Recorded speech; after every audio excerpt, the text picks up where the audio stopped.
Okay, one of the depths of psychology is the category that this Zimmerman thing goes into. Is people that they see this, this is an interesting thing to me psychologically in regular human interaction and personality type, as well as in this particular case.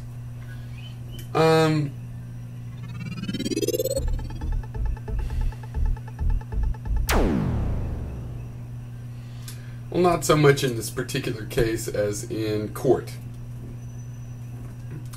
cases, which is this idea that people see, well, assume George Zimmerman is innocent, and wow, he has a good reason to lie to the court. Innocent people don't act on reasons to lie to the court. That's how they stayed innocent. Only people that don't bother staying innocent think that way. I think you reveal yourself when you look that way.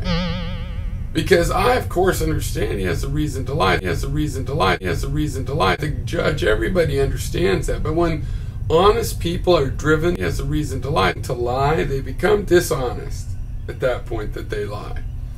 And yes, people understand that. And that's why it's called strength of character.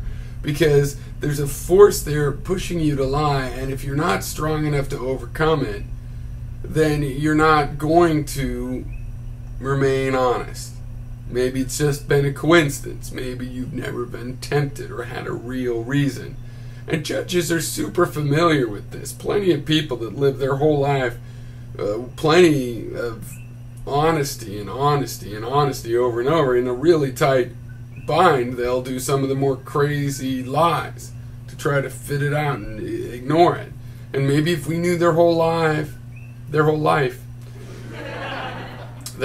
we'd know there were other cases where they'd done it and they pulled it off. But in court, sometimes it's a little bit more hard to pull off than if you're just explaining to grandma why her car's totaled with some excuse or whatever it's going to be. That's just a random example, specifically, that doesn't have anything to do with this.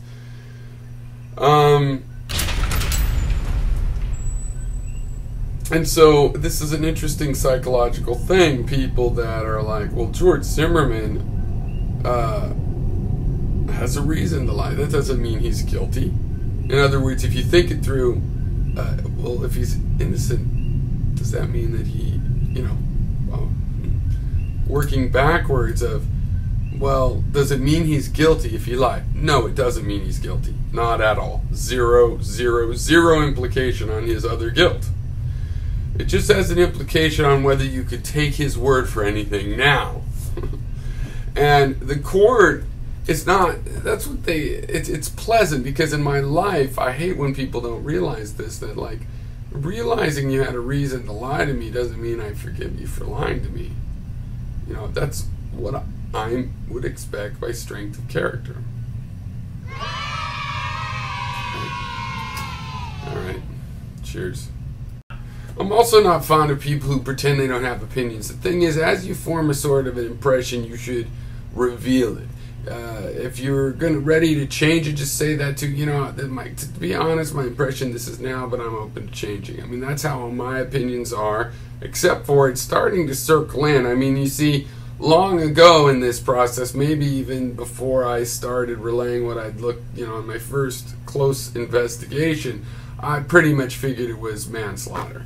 Because that's my understanding of what it should be if, it's Zimmerman's fault, but he shot Trayvon in the moment of not knowing what else to do. And he provoked this crisis situation where there weren't a lot of good decisions, and if it's understandable, well, that's why it's not considered murder infinite, right?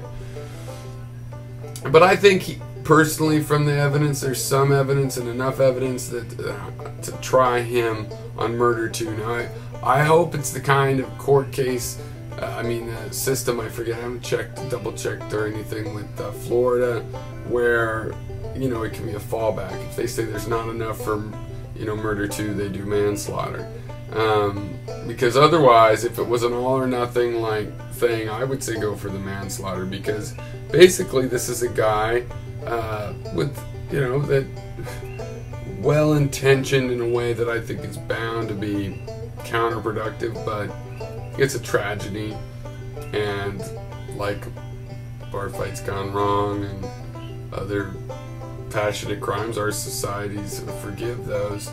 I think was a totally avoidable thing, and it's George Zimmerman is the reason it wasn't avoided, and so I blame him in that sense. Yeah.